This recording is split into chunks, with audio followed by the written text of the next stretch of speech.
stay connected everywhere you go. Fitchburg is on your phone and your tablet and your laptop and TV. Download the app. It's free.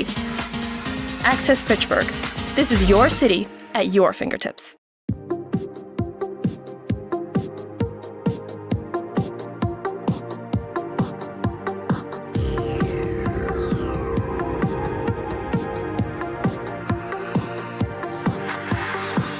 Hi, I'm Jeremy Crosby. And I'm Nick Boucher.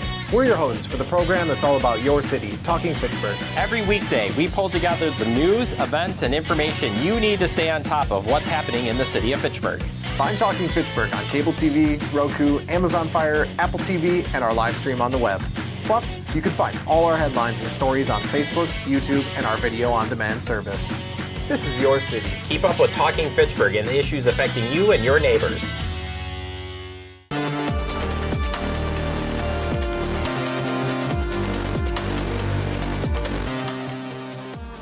I call to order the meeting of the Committee of the Whole on June 24th, 2026 at 6:32 p.m.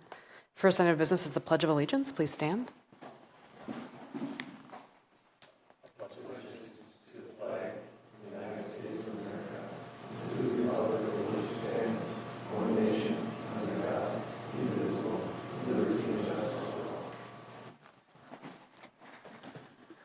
Next is roll call. Mayor Deputy Administrator, help us. You got it. Yeah. Mayor Julia. Here.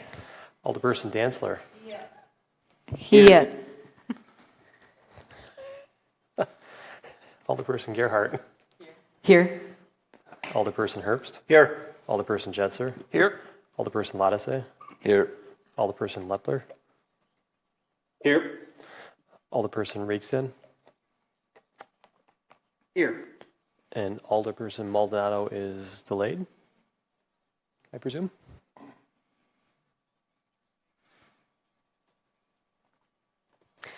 All right, thank you so much. Next is the approval of minutes. I'll need a motion on the May 27, 2026 Committee of the Whole minutes. I move approval. Second that motion. Motion by Alder Jetzer and Herbst. Any comments or questions on the minutes? Oh, no, who's here? Seeing none, all in favor of the minutes, say aye. Aye. Aye. Aye. Any opposed? Motion carries. Next is public appearances for non-agenda items. We have nobody in chambers and nobody online for non-agenda items. So we will move on to our agenda for the night. First up is financial management plan with our wonderful vendor, Ellers, who has been such more than a vendor, a partner of the city for many, many years. And so we're so happy to have you here once again for our annual financial management plan. I will turn it over to you. Thank you. Good evening, everyone. We're here tonight to present the city's annual financial management plan update. The city has gone through this exercise for many years, uses it as a kickoff to your CIP process and lead into your annual budget adoption.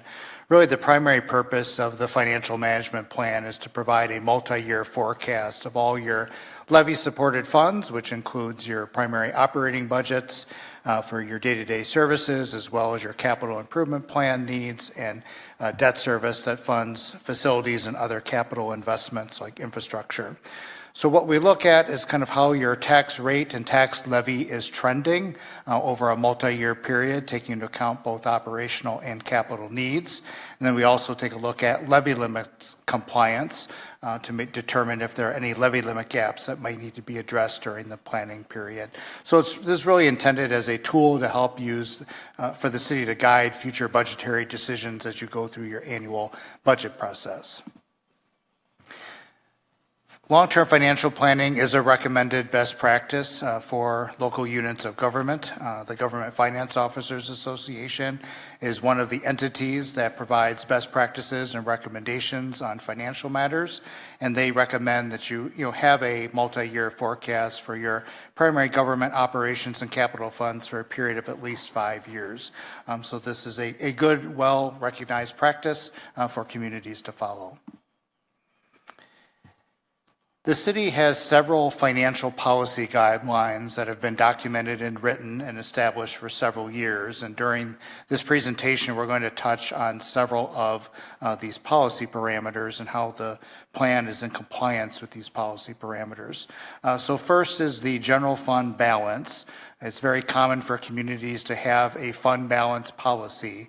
The unassigned fund balance really is unrestricted funds that's available at the council's discretion for unforeseen emergencies or unforeseen expenditures or handling changes in cash flow throughout the fiscal year.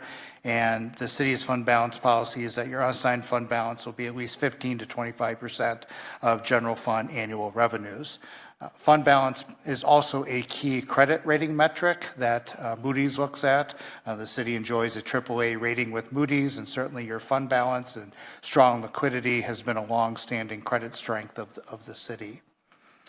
Looking at the debt side of the city's budget, the equalized tax rate for debt service per your financial policy should not exceed $2.25 per thousand of equalized value. And then we look at the gross debt service expense. That should be in the range of 15 to 25%, comparing total debt service expense to total general fund, library, transit, and debt service expenditures combined.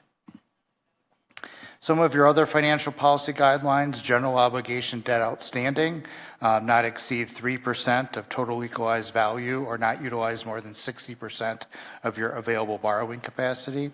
And then your enterprise funds, water, sewer, stormwater, days cash on hand metric, maintain at least 250 days of unrestricted cash on hand. So these are all the specific financial parameters that are within the city's financial guidelines. We'll look at each of these to see how the city is complying with each of these guidelines. So in terms of your general fund balance, at the end of 2025, the city's unassigned general fund balance was 15.16% of general fund revenues, which is in compliance with your policy. When we look at the multi-year CIP financing model, at least the portions of your CIP that's funded through debt, over the 10-year planning model, the equalized tax rate does not exceed $1 per thousand. So well under your policy metric there. Your gross debt expense over the 10-year planning model does not exceed 23.56%. And then over your general obligation debt outstanding, your highest utilization over the 10-year planning period is 24.75%. So you're in compliance with all of these policy metrics, which is a good standing and good position to be in. So that's certainly something we always take a look at when we go through this multi-year planning exercise to make sure that you're compliant with your written policies. So the next few slides just go through the detail and show that compliance and some history. So you'll see here the unassigned general fund balance kind of shown graphically. So your total fund balance is broken up into 4 categories: unassigned, assigned, non-spendable, and restricted.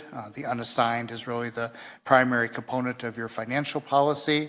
So you see you've had healthy fund balances for several years. There have been some planned drawdowns on fund balance for one-time capital projects, which is generally permitted as an acceptable use of fund balance because that's not a recurring expense.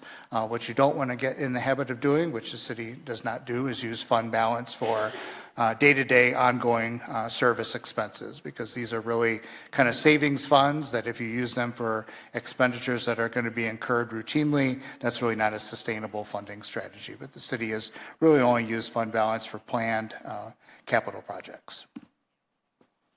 So your general obligation debt as a percent of your budget, so this just kind of shows where you're at presently and kind of where that goes all the way out through the 10-year planning model through 2036. We'll go through the details of the capital planning model in a moment, but this includes full funding of all the projects identified in the current 10-year CIP to be funded with debt. So understanding you go through and prioritize your capital projects on an annual basis, but if you literally funded everything as it's laid out in the plan today, you would still be under that maximum percentage of debt service for debt expense compared to your operating budget. One of the recent additions to your financial policies, when those were updated last year, was days cash on hand metric for each of your enterprise funds or your utilities. The days cash on hand metric was selected because that's a criteria that's typically evaluated by Moody's. It's also utilized by the Public Service Commission for the water utility, which is regulated by the PSC. So looking at the cash on hand for each of the utilities as of the end of 2025, the water utility had cash on hand equivalent to 1,057 days, sewer utility 386 days, and the stormwater utility 270 days. So that fund balance metric that was established for the days cash on hand for the utility was based off of Moody's metric for the minimum days cash on hand for AAA rated entities. So while your enterprise funds don't have debt, specifically rated by Moody's as revenue debt, we use the same metric that is the equivalent of the city's rating on the GO side. We have a quick question. Greg, I have a question. What is the benchmark compared to other utilities, for this day? So I want to know if, 1,050 days is an okay number, 386, compare. Do you have a benchmark? Yeah, so if we go back to your policy where you maintain at least 250 days of unrestricted cash on hand, that was really kind of the benchmark for kind of a AAA rated entity. So that was kind of the minimum threshold that they wanted to see. Okay. Yes, so your Okay. your days cash on hand for the water utility is very healthy. Okay.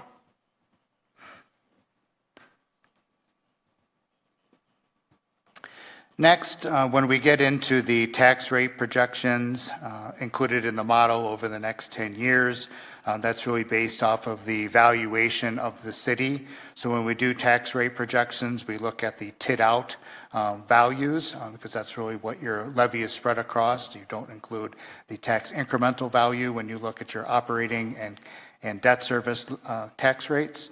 But when we do our forecasting methodology, we look at the last 5 years of history. So that's what's on the top of this chart, your 5-year growth in TID-out equalized value.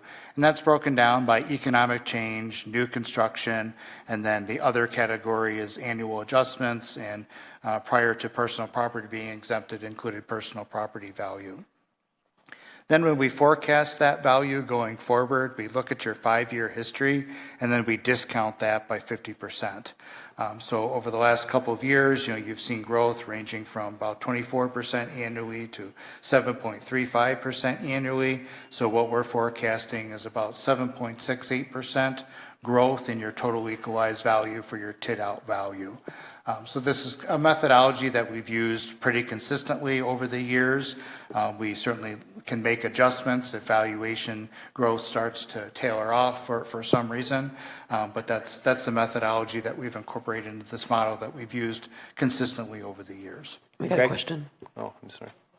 So this is based on, if you look at this, we're doubling our equalized value over the next 10 years. And if I just go back to the rule of 72, that would, to double it, it'd be a pretty high rate. But this is taking, we're not expecting to get 7% more homes or whatever. This is based on assessments. The assessments going up is the bulk of this, not necessarily the growth of the city. Am I correct there? It's based on the total growth of the city. So this is an equalized or market value rate.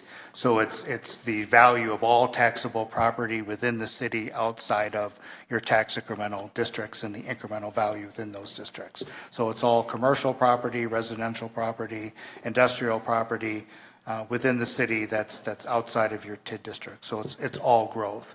So, for the last couple of years, going back to the change from 2021 to 2022, and then the following year, you were seeing growth in excess of 20% for those 2 consecutive years, and then it dropped down to 10, and then this past year it dropped down to about 7. So your growth pattern and growth in equalized value isn't out of line with kind of what we've seen with a lot of Wisconsin communities, stronger growth, but we're starting to see that kind of taper off a little bit. So that 7.68% growth is the total tax base. But this I think I'm correct that the bulk of this is assessments going up. not, the city isn't adding Correct. Yes, 7% more infrastructure. It's really attributable to economic change, which is another term for general appreciation. Okay. And then it's based off of, new construction, which is new development, and then other factors. But it's really economic change and new construction combined. Thank you.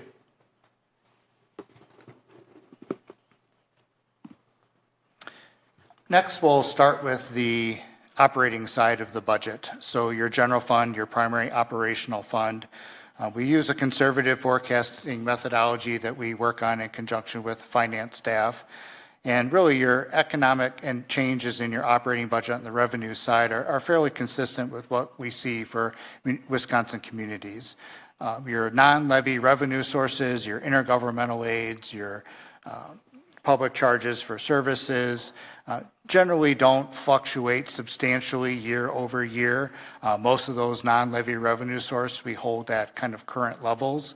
Your shared revenue, that's intergovernmental revenue from the state that comes in the form of general shared revenue, transportation aids. We're showing that increasing at about 2% per year. Your recreational charges are increasing about 3% per year to mirror increases in expenses. And then your internal administrative charges are increasing about 5% per year. So it's a conservative forecast that's deliberate to try not to overestimate in terms of what's going to come in from non-levy revenue sources, but really, communities in Wisconsin, as a general rule, it's a property tax heavy, predominantly funded mechanism. That's how communities raise the majority of their revenue to pay for their day-to-day services, and Fitchburg isn't an exception to that general rule. Then in our general fund expenditure methodology, and again, we're summarizing this at a very high level. The forecasting model has a lot of details driven into it, but we like to focus here on multi-year trends. Most of your wage-driven departments' expenses are increased about 5% per year, and other expenditures are increased about 3 to 4% per year. So as I just mentioned, really the primary goal of this financial management plan is to kind of look at the big picture. When you go through your annual budget process, you do a more detailed review of line items within each department, but using that forecasting methodology that I just summarized, this kind of shows how your general fund is trending based off of existing day-to-day services. So you'll see down on the bottom, the row highlighted in orange, that shows the percentage change in your expenditures year over year. So it really kind of is in that 4.2% range, consistently throughout the planning model. There are some notes here. The decrease in expenditures from 2026 to 2027. There was a large transfer out included in the 2026 budget for a one-time use of fund balance that isn't planned to continue going forward. So again, this really focuses on existing services, maintaining service levels for your primary departments based on what they are providing presently, but continuing that into the future.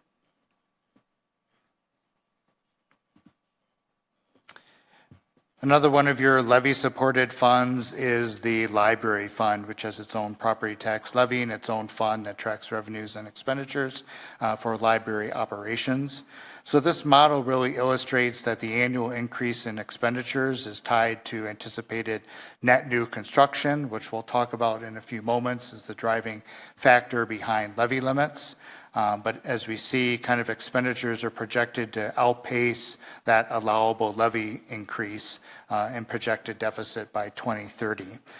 This doesn't consider capital project costs funded by the Equipment Replacement Fund. This is really primarily focused on kind of day-to-day operations. So as we're going to talk about, it's kind of a general theme as net new construction kind of drives your allowable levy increases for all your operating funds. How that compares to kind of pace of inflation and just changes in costs. Many communities are starting to kind of see that gap continue to widen after, levy limits have been in place since 2005. So there's, those financial pressures and challenges are starting to be met as we've, haven't seen inflation where it was at, several years ago, but it still is a factor in terms of how that is, if there's a gap between costs and your primary revenue source being restricted by state law. Your transit fund also has property tax component. And so here we kind of forecast out expenditures with a similar methodology that we used for the other levy supported funds. Here you can see that, really there's no projected deficit, just kind of showing that revenues and expenditures are being met for this particular fund in terms of the levy component, and then there's some significant non-levy revenue sources that drive your transit fund as well, which aids in the overall ability to pay for this particular service. So kind of a special revenue fund with transit operations, but has a property tax levy component, so it is part of the city's overall total levy, which is subject to levy limits, which is why we include it in this analysis. Next, we're going to transition into the debt component of the budget. So this is a summary of the city's existing levy for debt service, if the city would not issue any other debt for capital projects going forward. So in the far left-hand side is just your total principal and interest payments on general obligation debt. And then the city budgets several non-levy revenue sources to repay some of that debt annually. So there's special assessments, there's revenue from TIDs 9, 10, and 13 to pay their respective share of debt service. And then there's other interest income as other revenue sources as well. So in the column that's labeled net tax levy, that is your actual levy for debt service once you take out all the non-levy revenue sources that you budget to help pay for debt. So your levy for debt service for 2026 was $5,451,578. Your tax rate per thousand on an equalized basis was 87 cents per thousand. So a home with or property with a value of $500,000 paid $434 for city debt service in the 2026 budget. You will see your debt service levy is projected to decline if you don't issue any additional debt for capital projects. We're going to see how that levy changes once we factor in the projects in the current version of your CIP. So in terms of your debt finance capital projects, in terms of the debt financed portion of your CIP, in about 98.8 million of projects are identified to be funded with debt from 2027 through 2035. Some of your larger facility improvements will be amortized over 20 years, which is the maximum term for general obligation debt. TID projects generally are amortized over the maximum life of the TID district to better align revenues with expenditures for debt to increase the likelihood that the TIDs cover their share of debt service. But the majority of your capital projects are amortized over 10 years.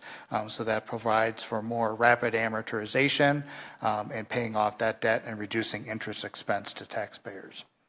Greg, is that a hard and fast 10 years, or like if we had something that we needed to finance with debt that somehow had a life, a projected life of less than 10 years, would we still amortize it over 10 years? No, we take into account useful life of assets as well. So, you may have, some equipment or other things that have a shorter useful life. I'm just using that as a generic example. Yeah, you would amortize those over a shorter period of time. Okay. So I'm kind of putting things into broad categories on this list.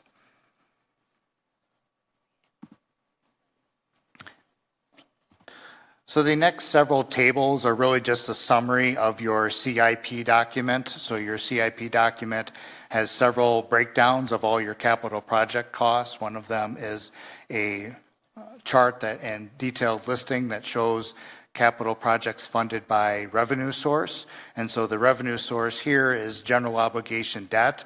So here we have listed out, all, capital projects, that are proposed to be funded, with general obligation debt.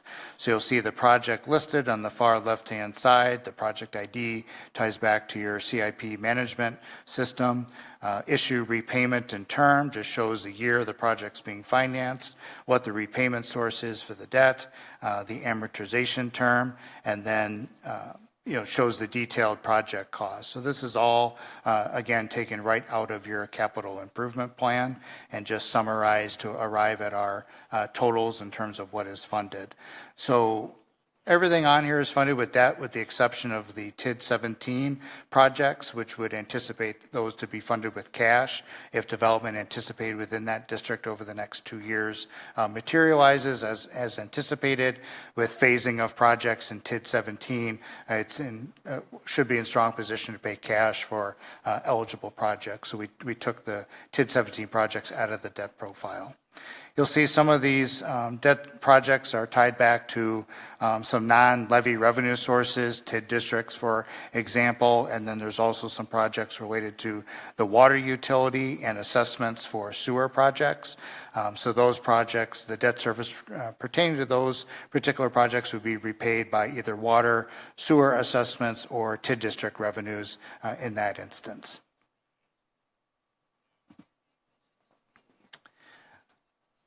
So as I've mentioned a few times, but it bears repeating, this is kind of an all-in model, so it takes everything that was identified in your CIP, and if you funded all of those projects, the debt service levy impact is shown here on this chart. So you'll see from 2026 to 2027, even if you borrowed funds next year, we would likely schedule a principal and interest payment. So that's factored into this analysis, but your debt service levy would still be about $65,000 less than it was in 2026.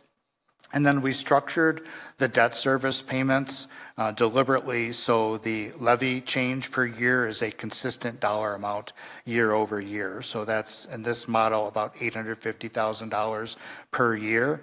So we structure the debt so we have that consistent levy target year over year, just trying to avoid spikes in the debt service levy. So while you have some larger borrowing years for particular projects, we're trying to kind of level all of that out over the 10-year planning period, so you have a consistent levy change year over year. So you're not seeing the levy go up $2 million one year and then only increase $500,000 the next, trying to level all that out. So kind of the number that we arrived at was about $850,000 per year. So under the taxes column, you'll see the total tax rate for debt service. You're presently at 87 cents per thousand. As you kind of go forward, you can see, the highest it gets is about $1.99 per thousand, which is well below your maximum in your policy. And then the far right-hand side for a property valued at $500,000, it shows the total amount of the total tax bill that would just go for city debt. So again, this is if you funded everything as it stands in the CIP, which again isn't, you go through and make adjustments annually, but this shows what that impact would be if everything was funded. Next is your general obligation debt borrowing capacity. So the city's financial guideline is that you would not utilize more than 60% of your general obligation debt limit. So again, if you funded everything in your CIP as it stands today, the highest percentage you would hit is about 25% in 2030. So this is as much of a legal standard as it is a financial one. You'll see in the far right-hand side is the residual capacity. That's your statutory borrowing limit in terms of the amount of general obligation debt you have outstanding. So you have, from a borrowing capacity perspective, you have more than adequate capacity because you can see you're still maintaining an excess of $300 million of borrowing capacity. So it's not a recommendation to go out and borrow $300 million, but it shows that you are well within your financial parameters to at least legally issue debt. So we're going to kind of bring all of this together to look at kind of the multi-year forecast. So again, we've touched on each of these separately, your general fund levy, library, transit. In your CIP, you identify portions of your capital projects which are cash financed. One of those cash finance sources is your tax levy, so that's incorporated into this analysis as well. We have your existing debt and then all your proposed debt service. And then, as I've said, with your capital improvement plan, it incorporates all projects that were identified for borrowing in your CIP. So really, on the next several slides, really gets to the crux of why there's benefit in going through this exercise, is to kind of see where things are trending with your current service levels, full funding of your CIP, and then identifies any budget gaps that may need to be addressed. The city has done, in my opinion, a very good job over the years of really kind of setting priorities within your budget. That's really one of your primary jobs as elected officials, is to strike that appropriate balance of providing high quality and efficient services to your residents and businesses, while also being mindful of the fiscal impact as well. And that ultimately requires prioritization. So understanding what that tax levy and rate impact is going to be on your taxpayers. If you undertake new services or initiatives, are you able to pay for those services under current revenue raising constraints? If you're looking at making any decreases in service levels, what is that fiscal impact going to be? What's that impact going to be in terms of expectations of residents and businesses? You go through an annual prioritization of your CIP, annually look at your debt levels, and then you've used fund balance for appropriate purposes for one-time capital projects. So this is just kind of a summary of some of the practices that the city has utilized over the years, and continue to encourage you to do that. Budgetary decisions are always challenging and difficult at times, but these are the types of strategies that the city has used to help make those decisions. We'll look at kind of the detail of all the tax levy and tax rate calculations, but this kind of shows that information graphically. So in orange is the total tax levy, where it's been for the past 2 fiscal years and kind of how that is trending over the next 10-year period. And then that tax rate per thousand, that is the total tax rate on an equalized basis for the entire city budget. So that's general fund, library, transit, capital, and debt. So that kind of shows how that's trending. And again, that's based off of that little over 7% annual growth in the total tax base for the city. So this provides that same information, just more in table and numeric form. So you'll see we have each of the levy components broken down for your budget. So this chart covers 2025 fiscal year, your 26 budget, out through 2030. So you'll see that total levy and then the total projected change in your levy year over year. And then that equalized value change, which I already summarized, and then your tax rate per thousand, that's just the city share of the total tax bill. And then we show a property valued at $500,000, what that portion of the city tax bill would be based on that tax rate. So you'll see from 2025 to 2026, the city saw its tax rate decline from $5.46 to $5.21. And then you see how that tax rate is trending going forward. And then if we forecast that out over a 10-year period, you kind of see how that changes over time. A 10-year forecast is certainly a lengthy term in terms of forecasting out. I think practically speaking, looking at that 5-year range is a little more realistic. A lot can change over a 10-year period, but it's good that the city has continued this practice over many years of looking that far out, both on the capital and the operational side. Against of the, when you go under $5 per thousand. So you're probably thinking of the expenditure restraint incentive program. So that is the aid program through the state. One of the qualifiers to be eligible for that payment is you have to have a mill rate of at least $5. So I expect we'll fall out of that program, okay. If not the 27 budget, definitely by the 28 budget if we kind of continue on our trends. Okay, thank you. And the city uses its expenditure restraint money for capital projects, which is a good recommended approach. As Missy mentioned, if you lost that revenue source, that presents a funding gap in your capital budget. Don't want to minimize that, but you have other strategies that you can employ to close a capital gap compared to an operational gap. So if the same situation occurred and the city was using that for operational purposes, that would present a much stronger financial challenge to address. Thank you both.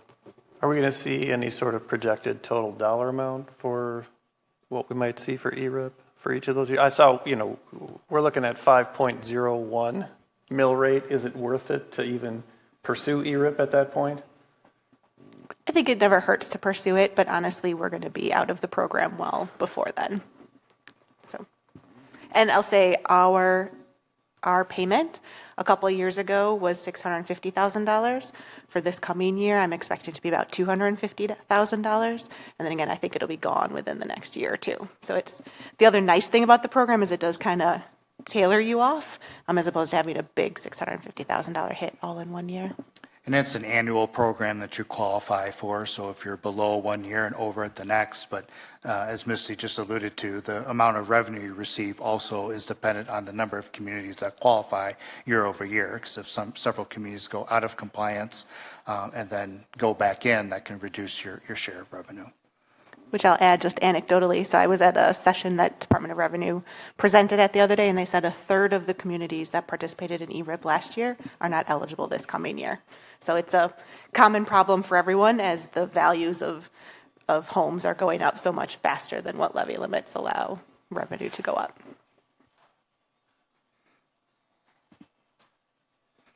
So I've mentioned levy limits a few times. I'll give an overview of that in a moment, but in terms of the components of the city's levy, all components are subject to levy limits except general obligation debt. So legally, the city can levy whatever is necessary to repay its debt service, which does have practical implications when the city does issue debt.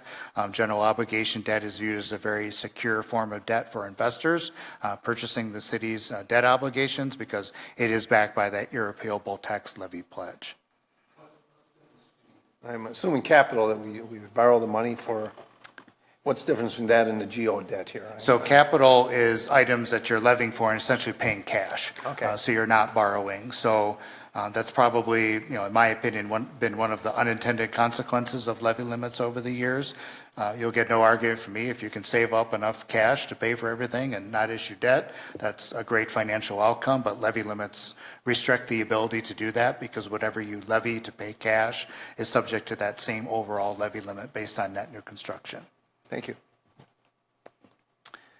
And so speaking of net new construction, that is really the primary driver behind the allowable levy limit per increase per year. So every year in August, the Department of Revenue publishes the net new construction percentages for every community. That kind of dictates how much your levy is allowed to increase over the prior year. There are numerous other adjustments that can increase or decrease your allowable levy. I already mentioned you can increase your levy to cover debt service, but the city has also utilized, when applicable, levy limit adjustments related to its joint fire and EMS, rescinded taxes, and changes to other intergovernmental agreements. So the levy limit worksheet is fairly extensive. The levy limit statutes go into a lot of detail on how your allowable levy can increase year over year, but it's all rooted in that net new construction percentage. So how has the city managed levy limits over the years? I've mentioned, the longstanding practice that the city has with annually evaluating its CIP and your existing services. Strongly recommend you continue to do that. TID district closures over the past, several years, the city has had several TID closures, which provide a one-time increase in your allowable levy limit the year after that closure occurs. So while all the tax value, returns to the tax roll when the TID district closes, you do have a one-time levy limit adjustment you can claim the year after the TID closes. And then other permitted adjustments, as I just mentioned, that the city is taking advantage of, particularly for joint fire and EMS, to increase your allowable levy. On the next several pages is kind of a detailed breakdown of the levy limit worksheet as it's prescribed by statute. Really kind of want to focus on a couple of lines here that are applicable. So first is the net new construction percentage. So again, that's for your 2025 budget. Your net new construction was 2.968%. For 2026, it was 2.59%. We're kind of projecting 2.5 for the next couple of years, and then 2% going forward through the rest of the planning model. The net new construction percentage is based off of all net new construction activity within the community. That includes properties inside and outside your TIF districts. And then you'll see down below the other adjustments after the net new construction. There's been some, as I mentioned, adjustments pertaining to fire, joint fire departments, and then other increases for changes in intergovernmental cooperation agreements. But the main levy limit adjustment that the city claims, which is common for most municipalities in Wisconsin, is increasing your levy to cover your debt service because that is exempt from levy limits. So the last number I want to kind of point out in this chart is kind of the projected levy limit gap. So we're projecting in 2027 kind of a gap of about $575,000. This does not include any allowable levy adjustment that could be in play for joint fire department expenses, but does utilize your maximum allowable debt adjustment and, is based off of 2.5% net new construction. So we've kind of been projecting a levy limit gap for the past several years when we've gone through this exercise. I think what you're seeing for 2027 isn't out of the realm of what we've projected for gaps in prior years when we've done this analysis at this time. So when the city goes through its annual budget process, you're kind of making adjustments to close that particular gap. So this is conservative in that, again, we're only accounting for your debt adjustment going forward. But we're seeing that, that gap, starts to increase over time. And if that net new construction kind of starts to tail off, but your expenses are growing at a rate greater than that, that's, essentially the basic math that expenses are outpacing the growth in your primary revenue source. If we just keep this going, out over the next 10 years, that gap just starts to widen. But I want to make the same comment I made on the capital side. It's good to kind of project out this far, but I think really focusing on kind of a 5-year horizon is a little more realistic. A lot can change over a 10-year period, but we do the forecast all the way out. There could also be statutory changes in levy limits as well, but as a from where levy limits started to where they are today, they've really only become more restrictive. So there hasn't been a lot of statutory relief on the levy limit front. Misty, the new construction, when does that hit the book? So they build something is when the building permit's issued or the first year the tax bill is issued. Is that when you chalk up the new construction? Yeah, so it's based on assessment. So our assessing department always values as of 1/1 whatever year. So like they're wrapping up the 1/1/2026 values. So that would include anything that was constructed in 2025, including partial. So if it was 20% built or 100% built, all that would be built in. And then that's the number that we would use for the 2027 budget, not new construction. So it's kind of lagged by a couple of years. Okay, thank you for that explanation. Of course. How does construction within a TIF district factor in? I mean, is that included in the number, or is it not because it's receiving, tax increment financing? Yeah, so Greg's going to talk about that a little bit more in his later presentation, but right now, because we have all of our TIDs that were created before they changed the law, all of the net new construction within our existing TIDs counts towards net new construction like the rest of the city.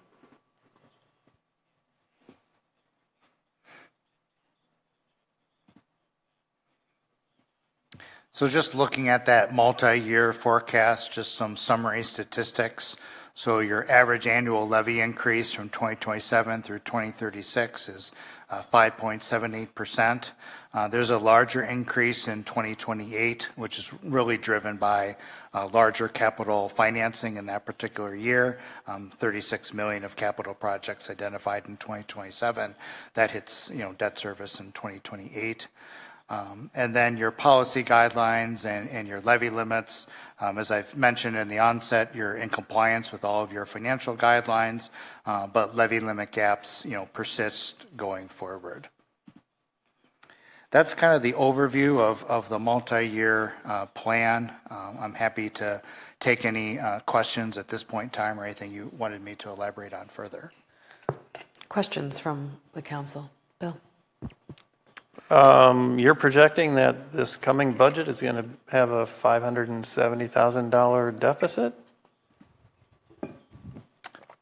Correct, 575,000, and that's without any other allowable levy adjustments, which could be available for your joint fire department, but that won't be known until that budget is finalized. But yes, that's a conservative projection of the gap.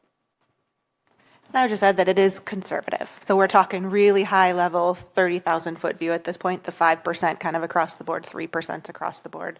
No prioritization really happening at all. So it is a big number, and it is kind of a scary number, but I would say it's in the realm of what we started with at this point in the process, at least the last couple of years. But it's also the easiest number for the foreseeable future. Yes, yep, because that will just continue to grow, right? As our revenues and our net new construction is significantly less than what inflation is, it will just continue to get harder and harder. I think those are an accurate estimate, just in my business, since COVID, that's essentially what we've seen, for our rates and our costs. We've seen those percentages, so I think you're in the ballpark there with that.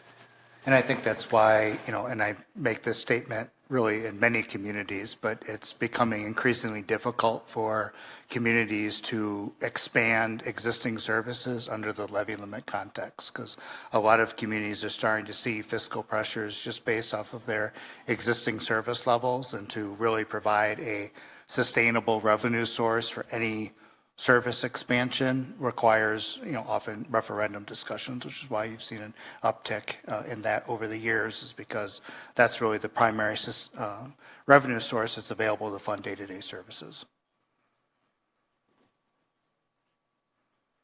Other questions?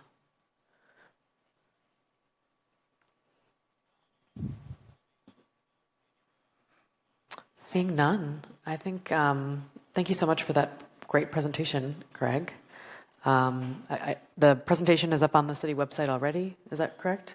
Yep, so if you go to the finance department page on the city's website and then the budget kind of sub tab, there's a section for the financial management plan. We've got this one uploaded there now. Great, so if anyone's interested in seeing that, again, feel free to take a look at that.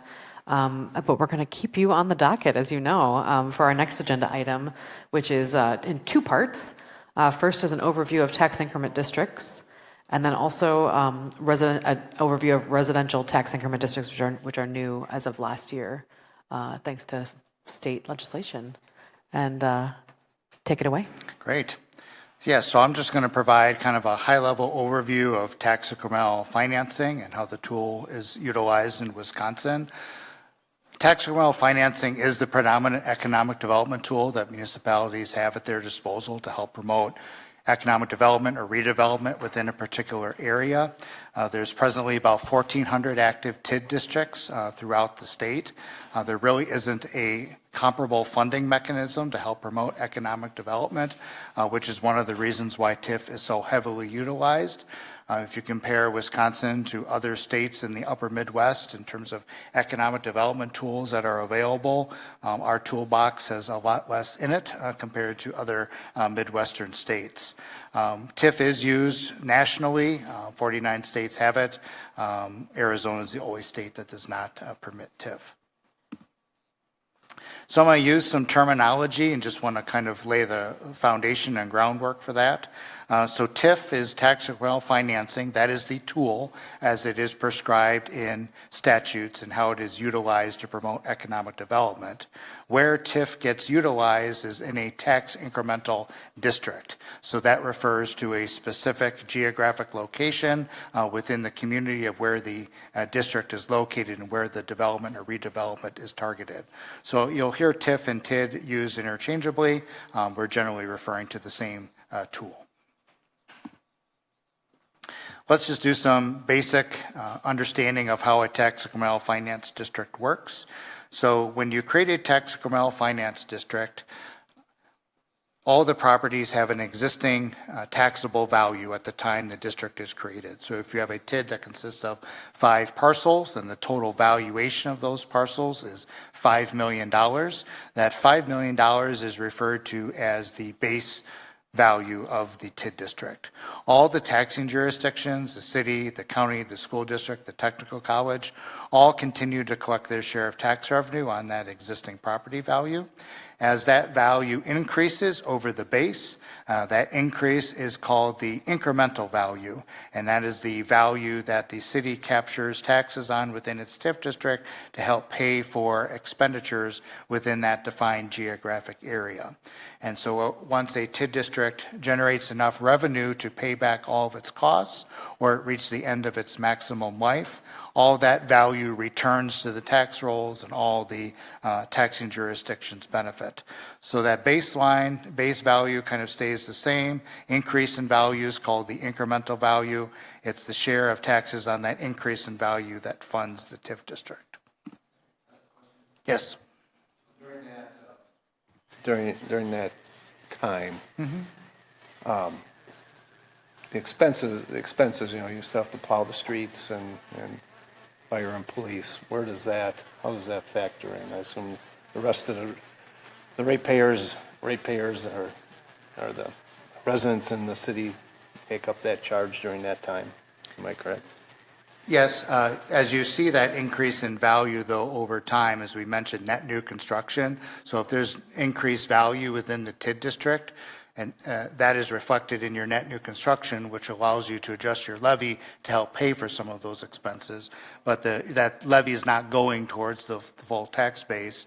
But really, the premise of a TIF district is that, but for the utilization of TIF, you might not see that increase in value. So you're utilizing the investment to increase what was there, so over time you'll have more taxable value.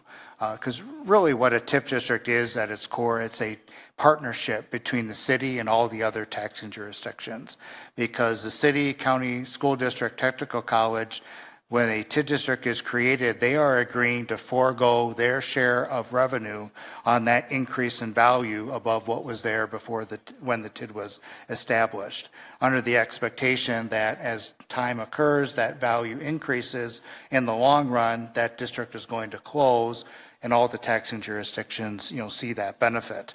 The city saw that benefit within the last 5 years as you've closed some rather large tax finance districts. You saw a lot of taxable value go on to the tax rolls at one point in time, which really helped the tax rates for all your taxing jurisdictions.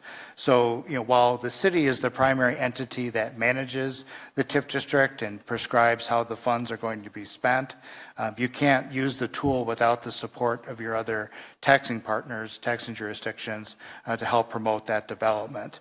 And really where that kind of stands to reason is, economic development and growth is not just the responsibility of the municipality. The other taxing jurisdictions, get to play a role in that as well, and the TIF is their primary partnership to do so. Before you started, and then it becomes a TID district.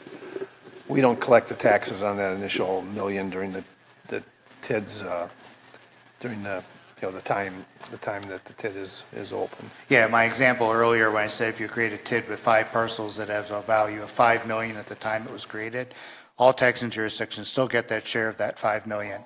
If the $5 million after 3 years increases to adds another $3 million, so you have $8 million in total, $3 million of that's incremental value, the city's keeping the share of the taxes on that $3 million. So you're not losing out on any tax revenue that was already there. You're just foregoing utilizing that tax revenue other than for expenses within the TID while the district is open. No, it's good questions. So there are many types of TID districts.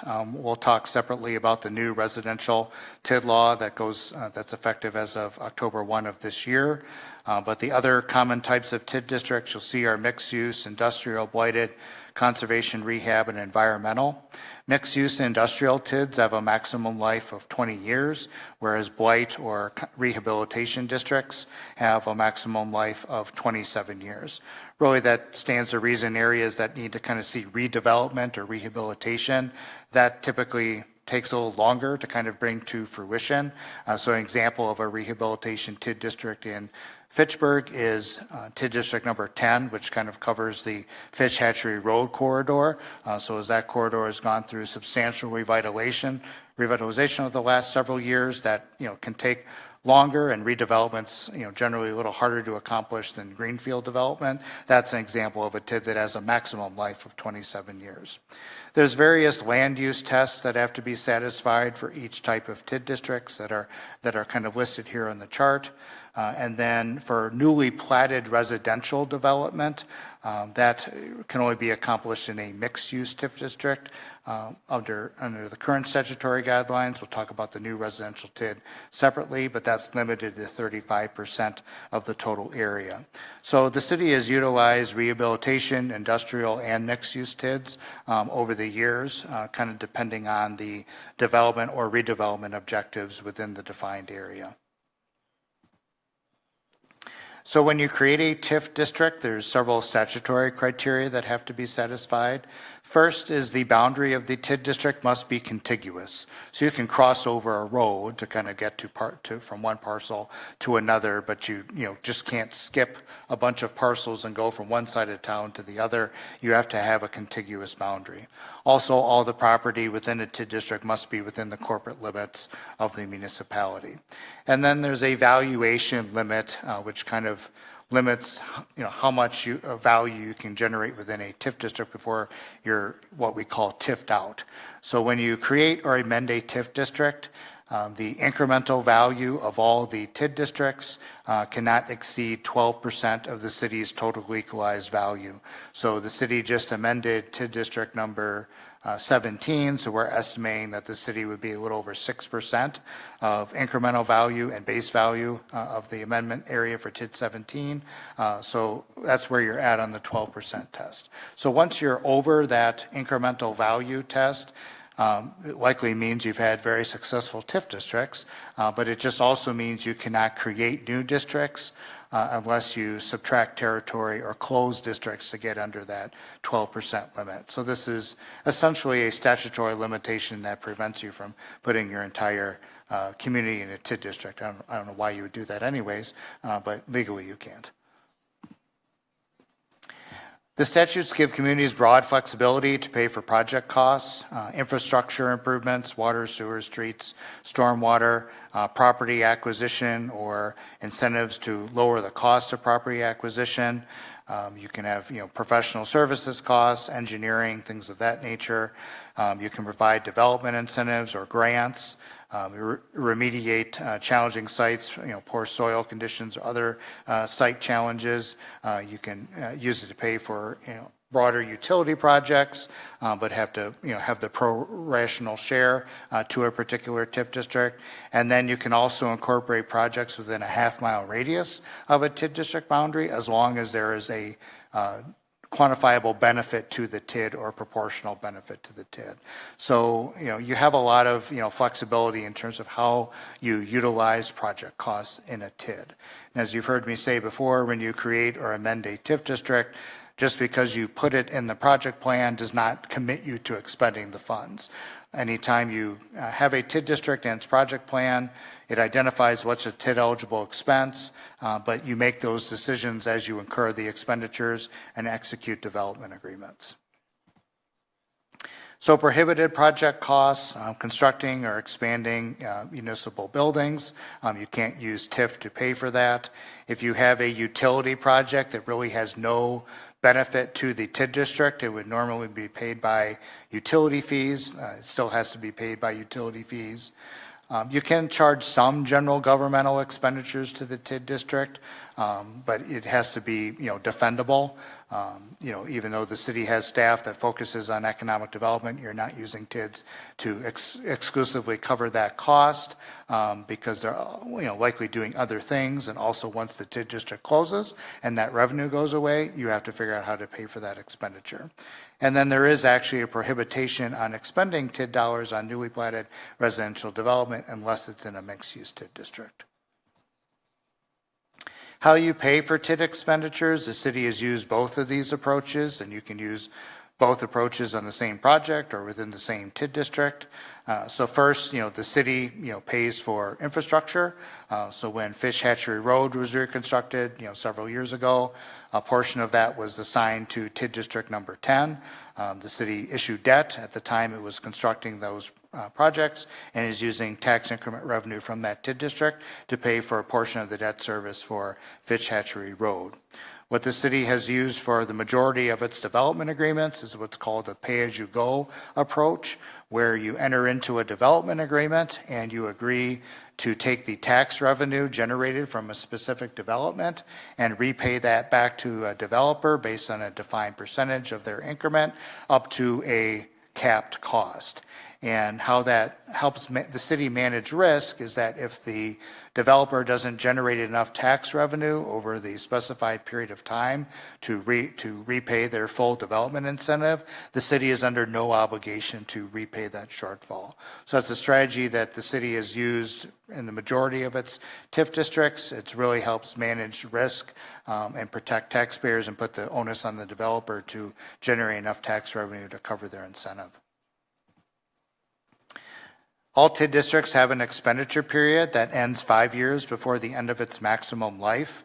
Really what that prohibits you from doing is taking on new major capital investment, once you hit 5 years before the maximum life end of the TID district. You can continue to pay existing obligations, debt service that's in place, any contractual commitments, and just some of your annual ongoing expenses, audit, things of that nature. But you can't take on a new capital project once you're past that expenditure period and have the TID pay for it. You can amend a TID district once it's created. There's two types of amendments, a boundary amendment and what's called a project plan amendment. A boundary amendment, you're adding or subtracting territory. You have to comply with all the same tests that you normally do when you create a TID. Has to be contiguous, must be in compliance with the 12% test. But you can only amend a TID district's boundary 4 times. That's a statutory limit. A project plan amendment is when you're adjusting the project plan normally to increase eligible project costs that can be expended within the district. Some districts qualify for revenue sharing between districts. There's no limit on the number of project plan amendments. You can do that as many times as you feel is necessary. The maximum life of a TID district, again, that depends on the type of TID district. So the TID will have its maximum life for a mixed-use district, that's 20 years. So a TID district closes when either it reaches its maximum life, some TIDs are eligible for extensions, or the TID district has generated enough money to pay off its obligations. It's not going to undertake any other costs, and you can close the district early. To terminate a TID just requires a resolution to be adopted by the governing body. So when the TID closes, the following year, all the tax revenue, tax base, returns to the tax rolls. If the TID district closes with some excess funds, those get proportionally distributed to all the taxing jurisdictions, including the city. If a TID district closes and it has not paid off all of its obligations, it's reached the end of its maximum or extended life, the city, in this case, bears the entire brunt of that shortfall.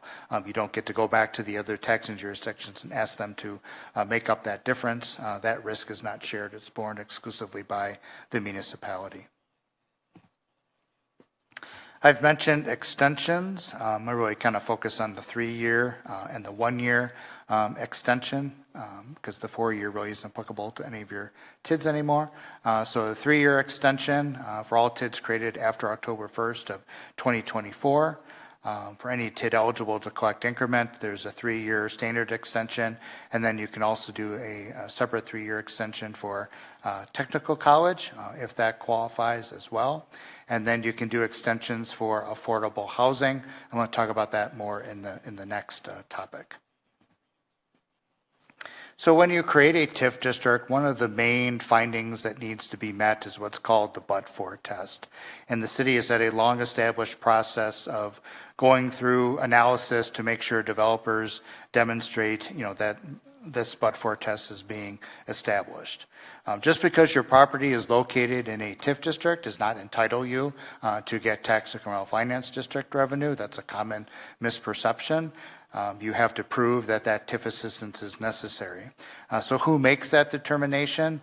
All of you as the governing body in terms of local diligence, and then ultimately the Joint Review Board, when they approve and amend TID districts, make that finding as well.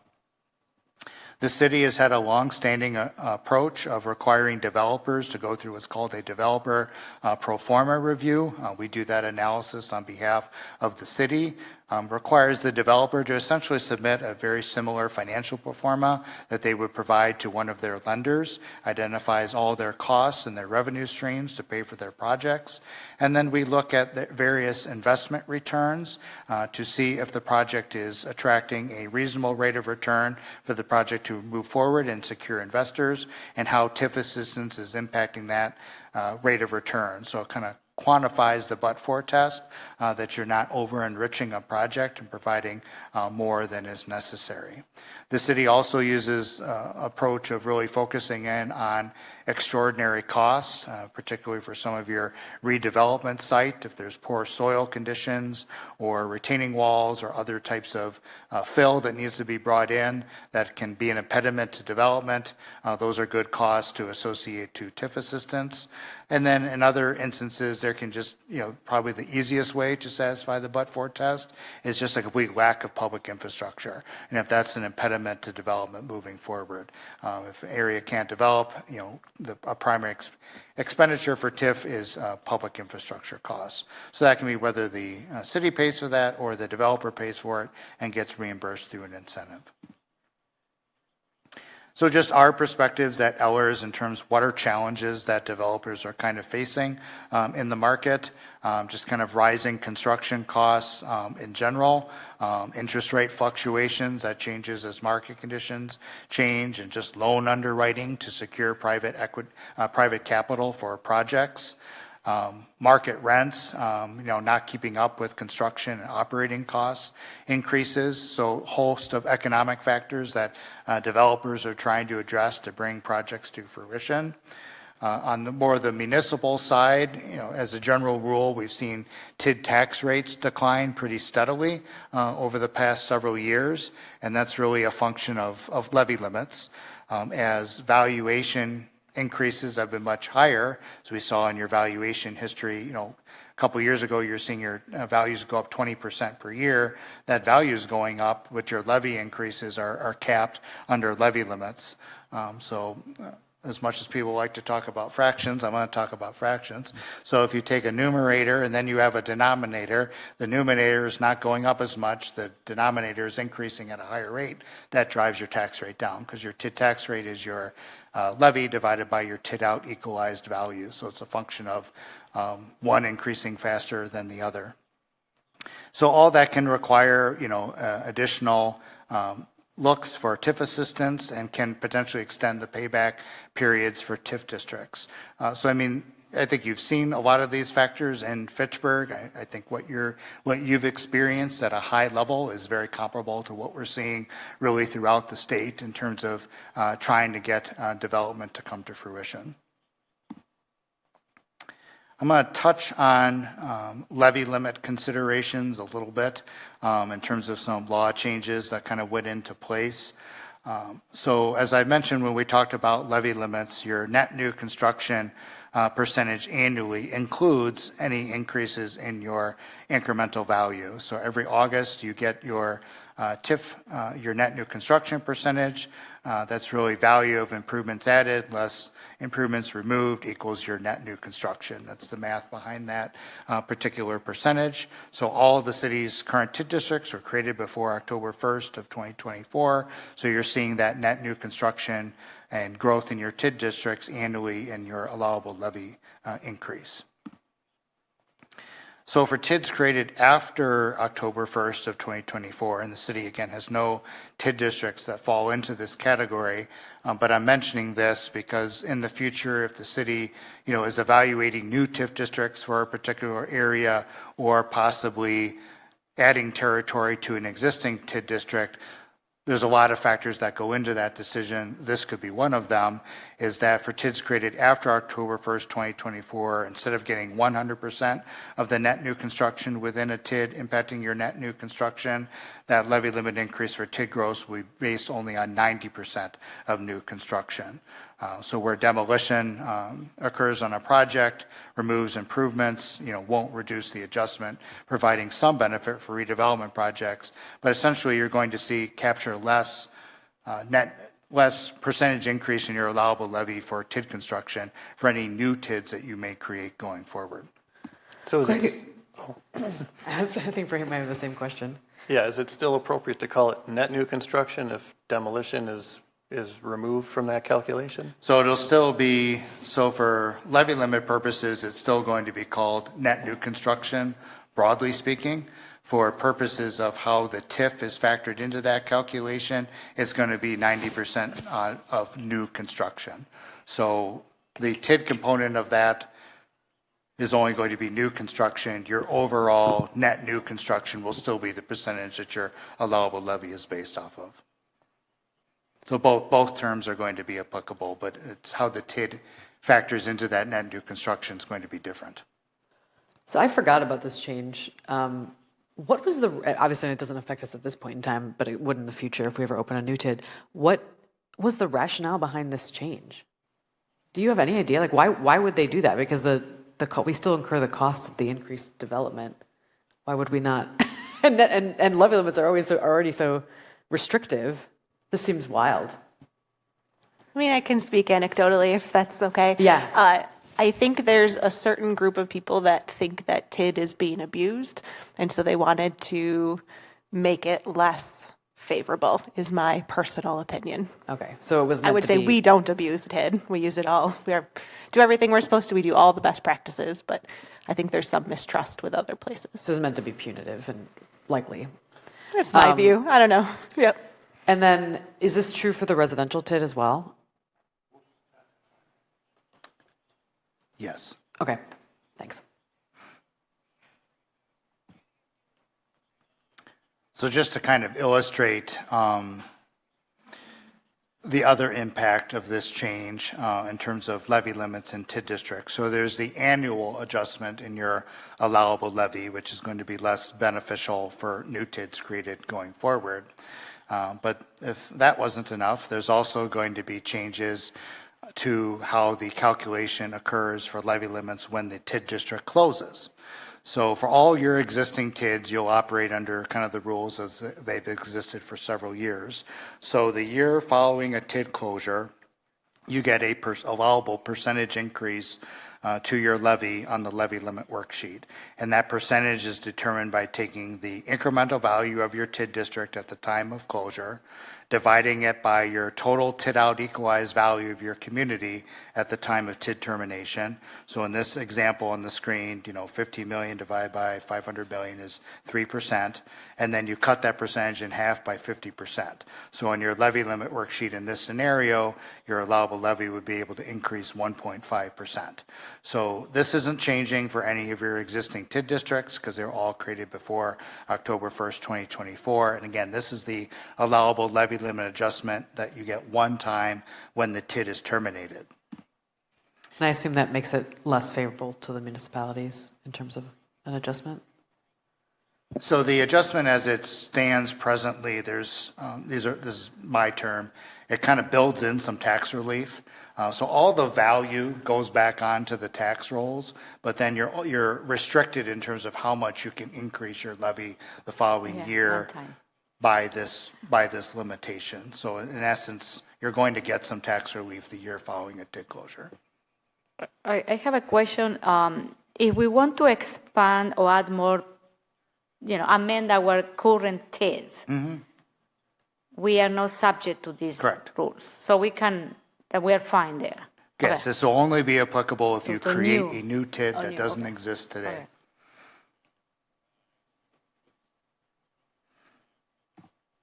So how that will change for, again, this is just the TID closure adjustment on the levy limit worksheet when a TID closes. So for any new TID that you may create going forward, it's reduced from 50% of the final incremental value to 10% of the new construction that occurred from the TID was created through its closure. So kind of using a similar example, if that new construction during the life of the TID is only 10 million and you have the same 500 million of value, that results in 2% as a percentage of your TID out EV, and then you multiply that by 10%, so it's like 0.2%.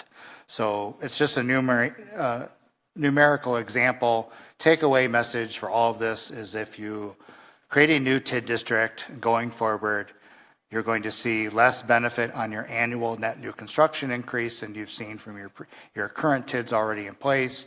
And then when the TID district closes, that one-time adjustment won't be as great. The only way, so that's really kind of the impact. So the changing to new construction instead of final incremental value diminishes that levy limit adjustment annually, won't receive the economic benefit of appreciation during the life of the TID. And then if you can get some relief on the TID closure adjustment if the TID closes within 75% or less of its expected termination date, that 10% adjustment increases to 25%. So any new TID district created going forward, when the Joint Review Board passes a resolution to create the TID, you need to specify the expected closure date or termination date of the TID.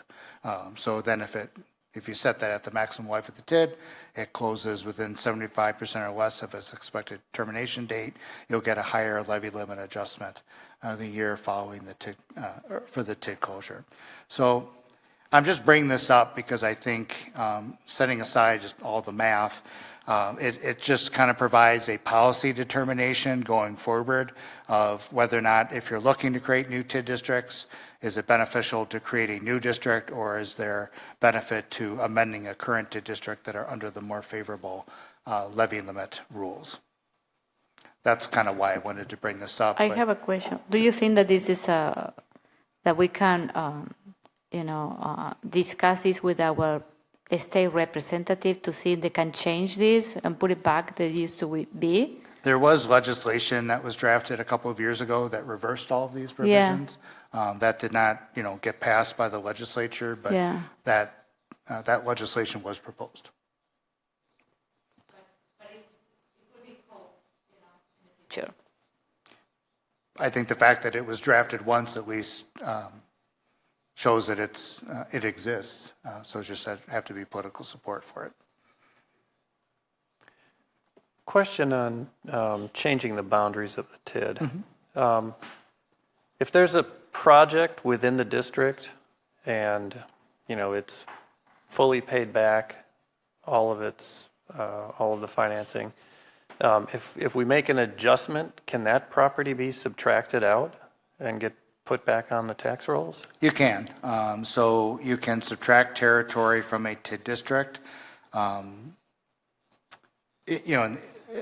If I can modify the example you gave a little bit. So if you have a broader TID district that still has some projects that it needs to pay for, but if you can subtract out some value and take that property out of a TID and it still leaves enough value to pay for your remaining costs, you can do that. If I understood the example you gave correctly, if a TID has paid for all of its costs and you no longer have any expenses, you would just close the TID district at that point. I was specifically thinking a project within the district has repaid the full TIP amount. If you don't need that incremental value to pay for something else, you can take it out of the TID, but that will count as one of your 4 permitted territory amendments. Right. Is that a strategy that we ever have used, ever would use? We shift the boundaries because we want to include more area because we know there's going to be additional projects, but there just happens to be one that was there for 10 years. It paid back its full obligation, and we want to get it back on the tax rolls. So it's definitely a strategy we could use. I'll share kind of why we haven't used it in the past. So generally what we've done instead, especially because we wanted to capitalize that affordable housing fund, we have instead kept all of it in there so that we could close the whole district early instead of kind of piecemealing parts of it, simply again so that we could maximize that affordable housing extension. So but it is a strategy, yes, that we could consider. I mean, given that the TID closure adjustment is so much lower, there's less incentive to continue that practice, right? And doing something like this maybe could be considered depending on the situation. With the new TIDs you're talking about? With any TIF district created after October of 24, yeah. Sure.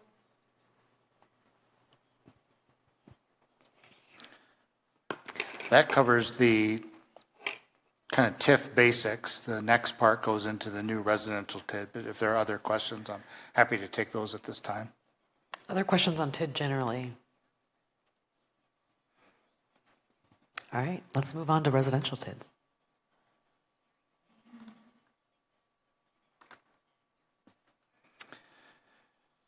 So I'm going to cover these new changes to the TID law, which were implemented as part of 2025 Act 173 and 235, just for statutory reference purposes. So just a little bit of an overview of what was in each of these acts. So Act 173 had provisions pertaining to the affordable housing expansion. So I'll talk about the provisions for that. And then it also clarified what newly platted residential is and purposes of the TIF law. I'll give some context for that in a moment. And then Act 235 was the new residential TIF district. And I'll go through all the requirements for that particular TID as well. So kind of some key takeaways from 2025 Act 173. It expands the affordable housing extension for tax incremental finance districts, so allows more time and years of increment to be collected for that purpose. And then again defines the term newly platted residential development, which applied to mixed-use TIF districts created under statute. And did it go out to 2 years? Is that the yes, for the affordable housing extension? We'll talk about that here next. So the affordable housing extension was expanded. The effective date for this, however, isn't until January 1st of 2028. So the current law allows you to collect 1 year, additional year of tax increment to fund affordable housing or housing stock improvements. This new legislation allows the extension for up to 2 years. So you now can collect an additional year of increment. The purposes remain the same. There's no change in how you can use the fund. It must benefit affordable housing and housing stock improvements. So let's kind of talk about what that means a little bit. So for the conditions for the extension, so the process really hasn't changed in terms of how you go and implement the affordable housing extension. There is a resolution that's adopted by the governing body that extends the TID for a specified number of months. So again, that's going to be up to 2 years that you can collect additional increment. You have to generally describe how you're going to use those funds within the resolution and then provide a copy of that resolution to the Department of Revenue. So at least 75% of those funds collected and set aside must benefit affordable housing. So affordable housing, in terms of how it's described and defined in the TIF statutes, is housing that costs no more than 30% of a household's gross monthly income. That is the TIF definition of affordable housing. That's the standard that has to be met to take advantage of this extension. The other 25% can just be utilized for general housing stock improvements.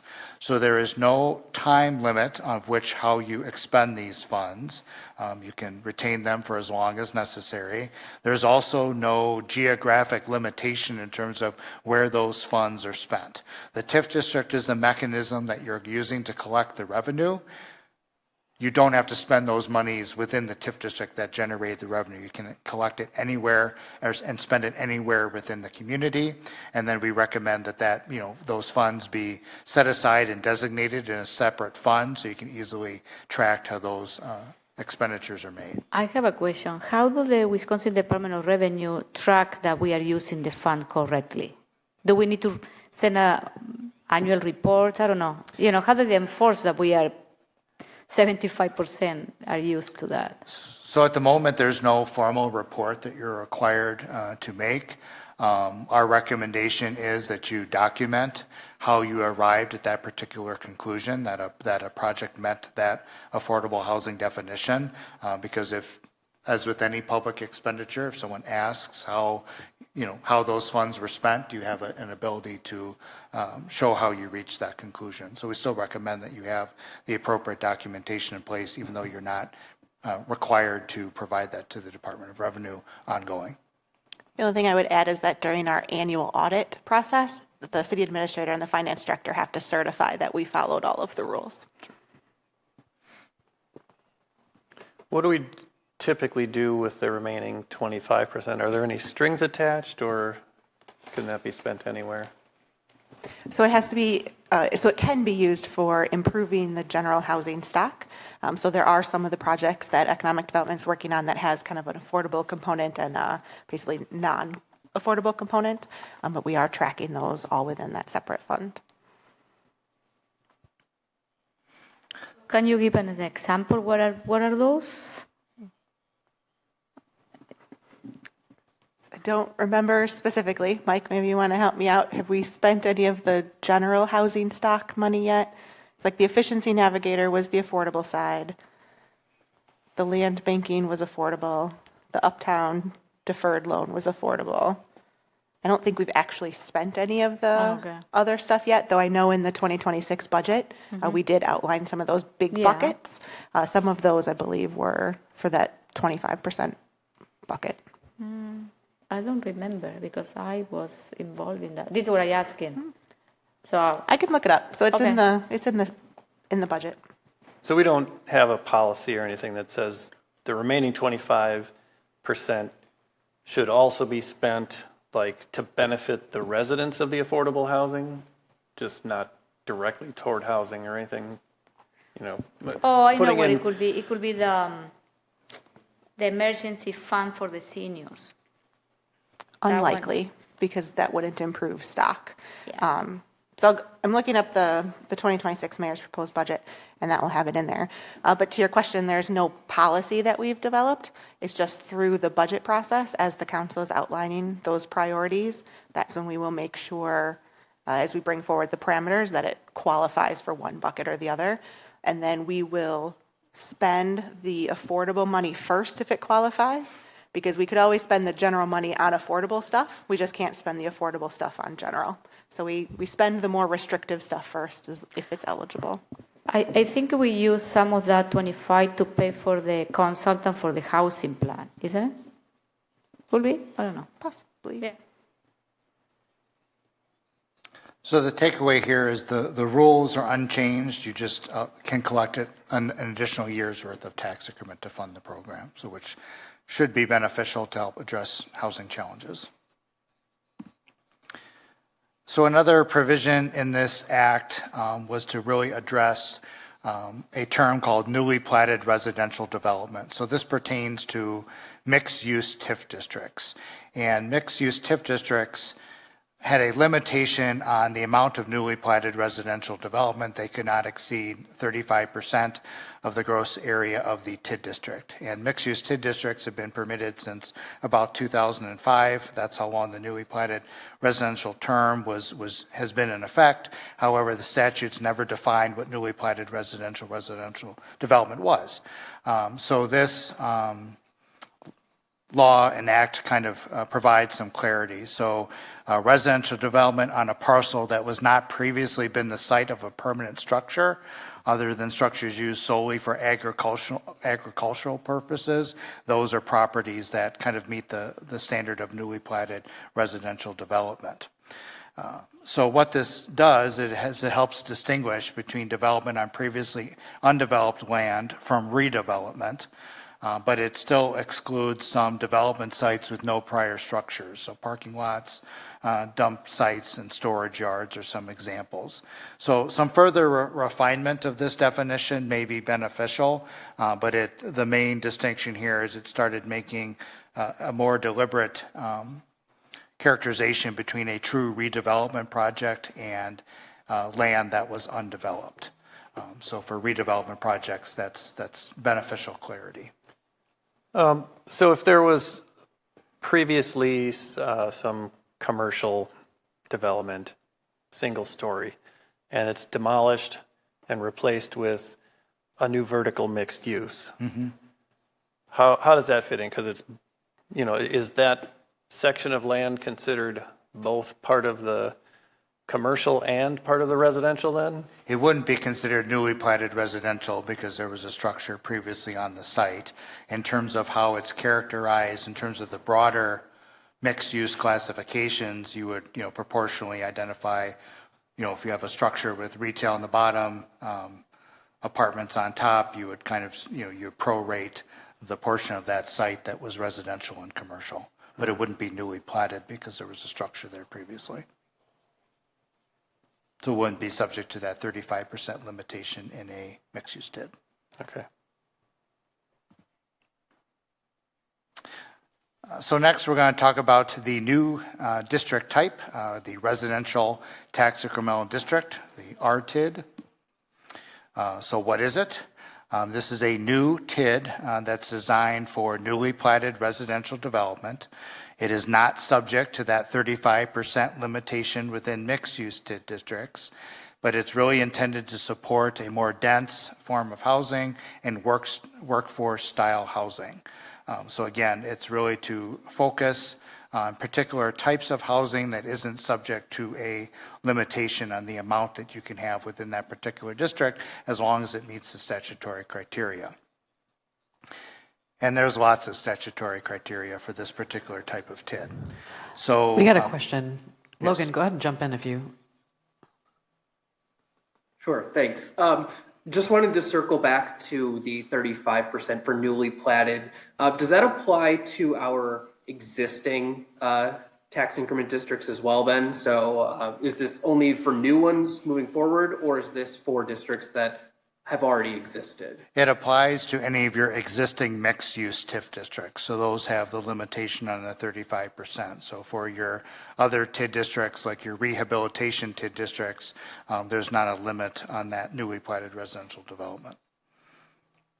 Okay, so it doesn't change the number, it doesn't increase from, it stays at 35%. This is essentially clarifying, not allowing an increase in that we couldn't have 40% newly platted in there in an existing now? Correct. It doesn't change the limitation. It just provides some clarity on the term newly platted residential development, because that was the term that was used in the TIF statutes, but it wasn't defined. And so, you would start getting into these, determinations on, you have a site that was platted for residential development. The residential development never occurred over, let's say, a 10-year period. You go back to put that in a mixed-use TIF district. Is that newly platted residential development? It was platted previously, but nothing was ever built. So when you stand there and look at it, it's a vacant agricultural land. It provides some clarity on that type of definition. So admittedly, this is supposed to make jobs easier for people like myself, but time will tell. So, but those are the types of situations where we're trying to make those determinations. This is to provide some clarity on that. Okay, thanks. So let's get into some of the statutory requirements for the RTID. The type of development within these districts is limited to owner-occupied single-family homes or owner-occupied duplex units. That is how the statute was framed in terms of the type of development that can be included within these TID districts. So there is an owner-occupied component. There are multiple lot and building requirements that were listed as well. So we've listed them all out here. So for single-family homes, lot size max, 7,500 square feet. There's a lot width maximum, side yard setbacks, and then there's similar criteria for duplex units, and then overall building size. So the single-story maximum is 1,500 square feet, and the two-story maximum is 2,000 square feet. So very specific size requirements, lot size requirements, setback requirements, depending on the type of structure that you're constructing, whether it's single family or duplex. So these are all right out of the statute in terms of what you have to comply with.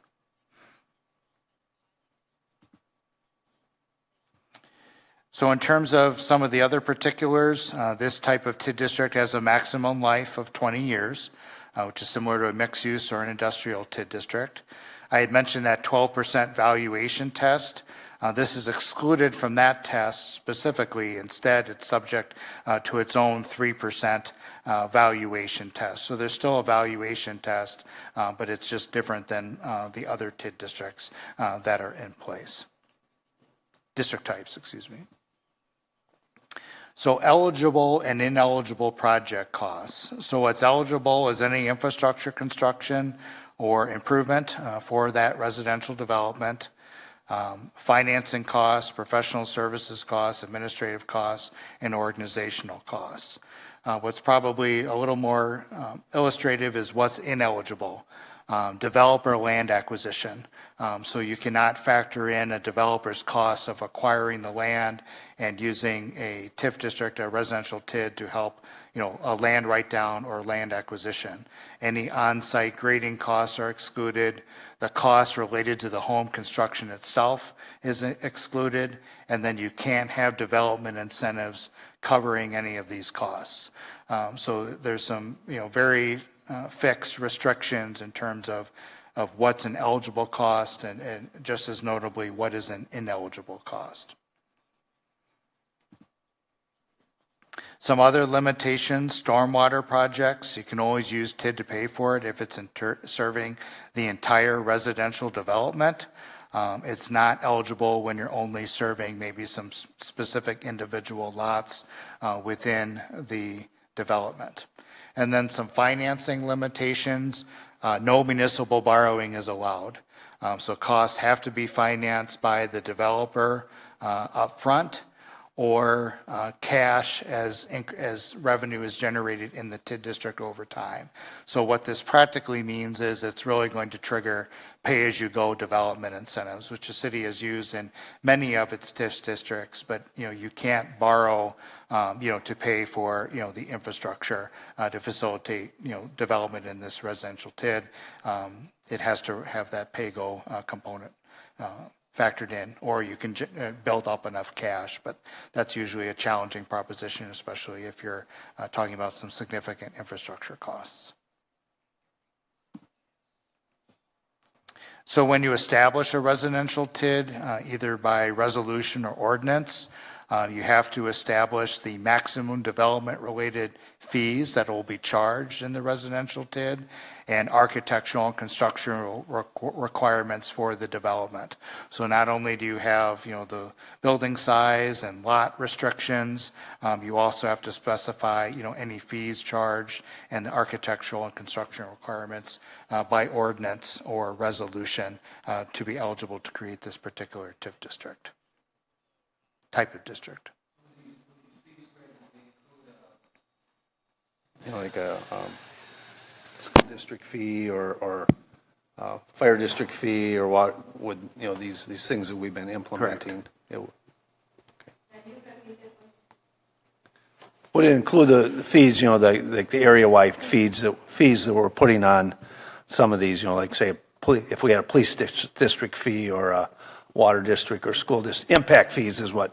Yes, Impact any fees. development related fees would have to be identified that you're going to charge to that particular TID district or development within that TID district.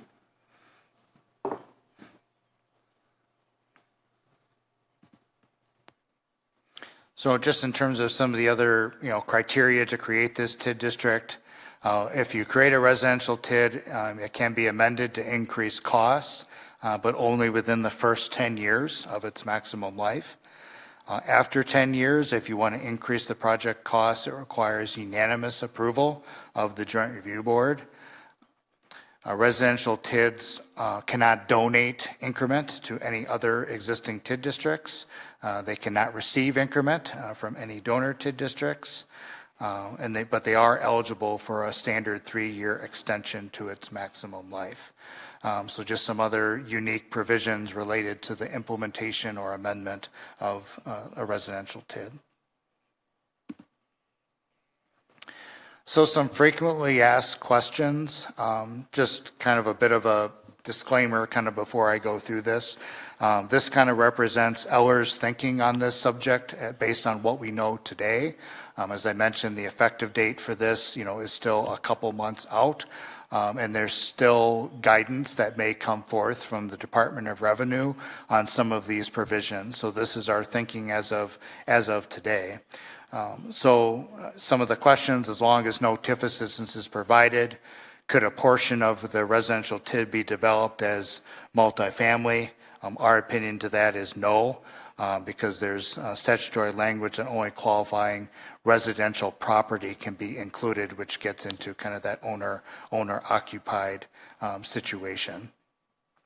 If one half of a duplex is owner-occupied, can the owner rent the other side?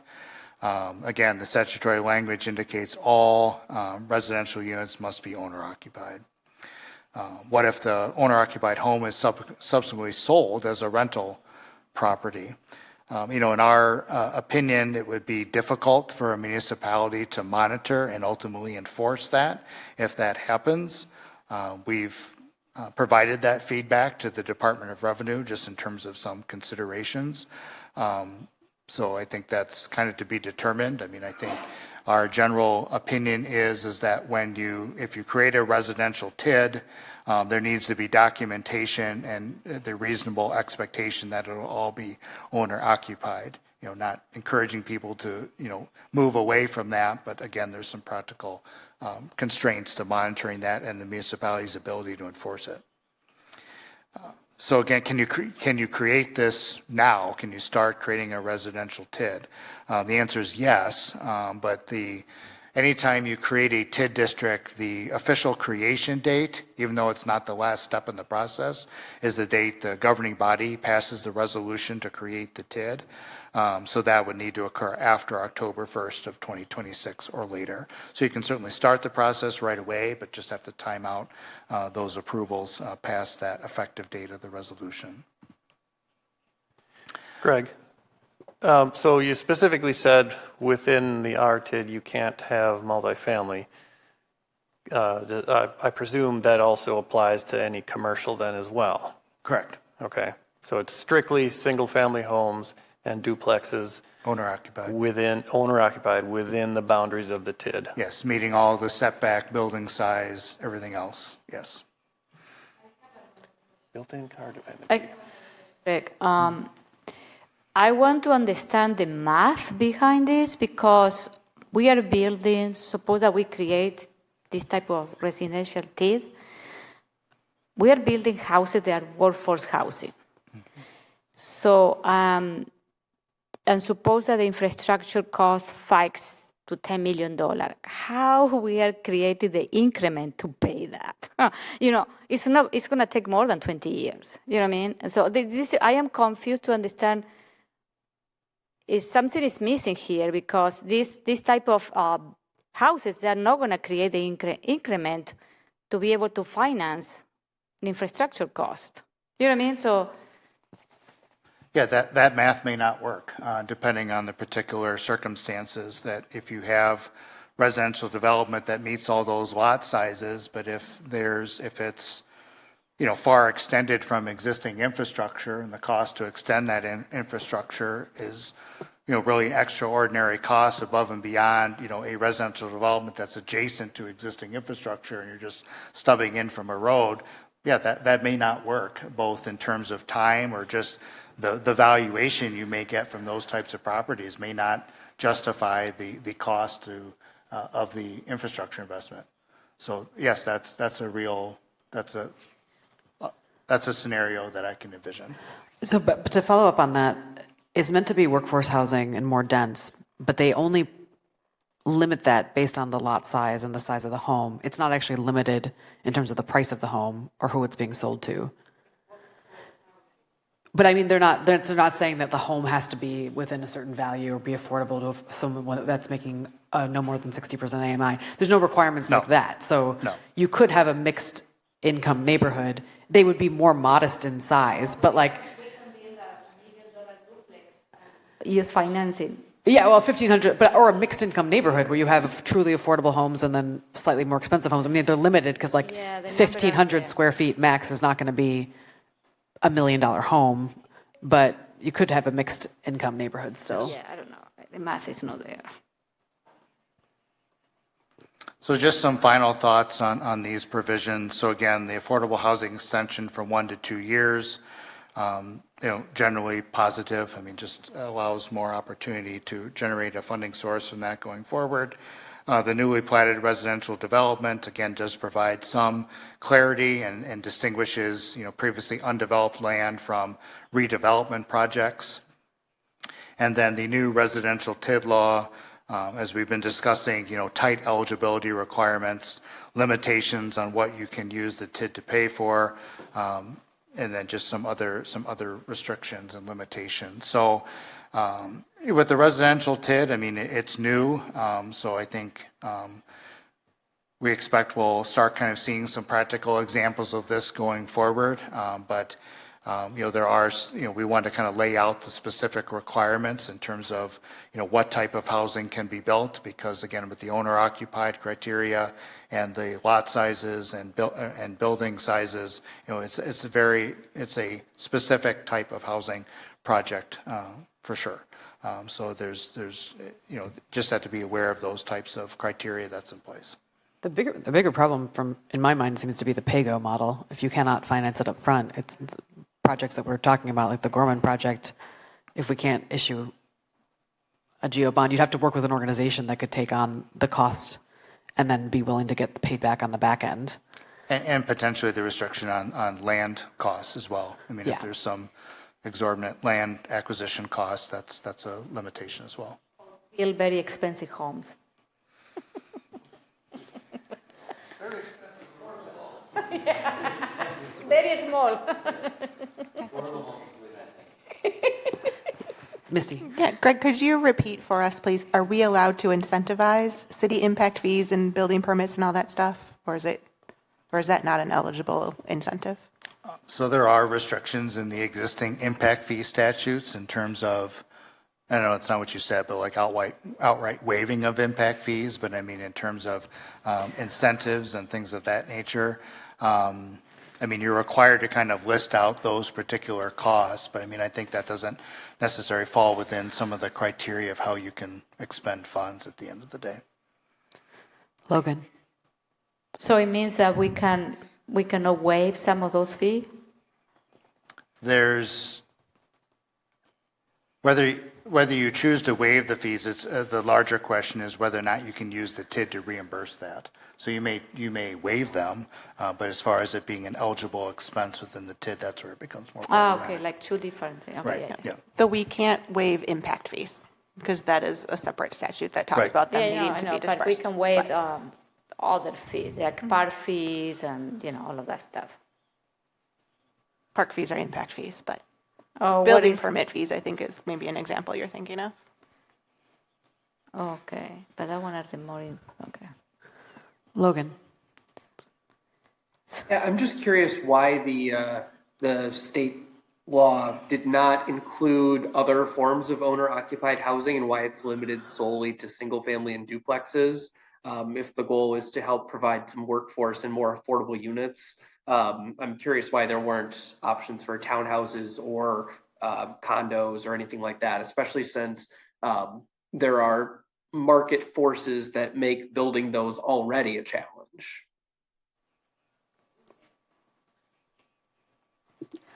I don't know. Yeah, good question. Ask the legislature that were behind this bill. Is there a minimum size? I was just going to say. Is there a minimum size of the district? Like, because our TIDs are generally they're fairly large in size. Would there be a potential to test this out with a rather small plot of land to see how it functions? And then, something that's not nearly as big as any of our TIDs, but something pretty modest that you could just test out the model. Right. So there's no minimum size of the TID. Okay.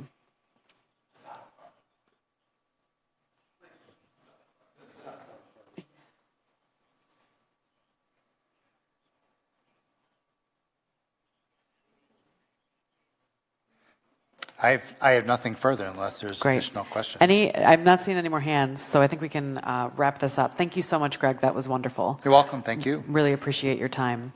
Our next item is announcements. Our next committee of the whole meeting will be July 22, 2026. I'll take a motion to adjourn. Wait. Oh, hold on. Another announcement. In the Wisconsin State Journal today, on the front page, for the YMCA. And then I want to announce that I forgot to announce last night. It was a youth government camp. Is from August 24 to 27, from 9 to 3 p.m. So you have children or kids that they are between 11 and 14 years old. They can apply for this camp. If you want more information, we have that information in our website. So this is great. Mayor, do we know whether there's space available still? Yeah, there are 6 more spaces available. Yes. Okay. Thank you. Thanks, Mayor. Any other announcements? Is your daughter 11? No. I will take a motion to adjourn. Oh. I'll move we adjourn. Second.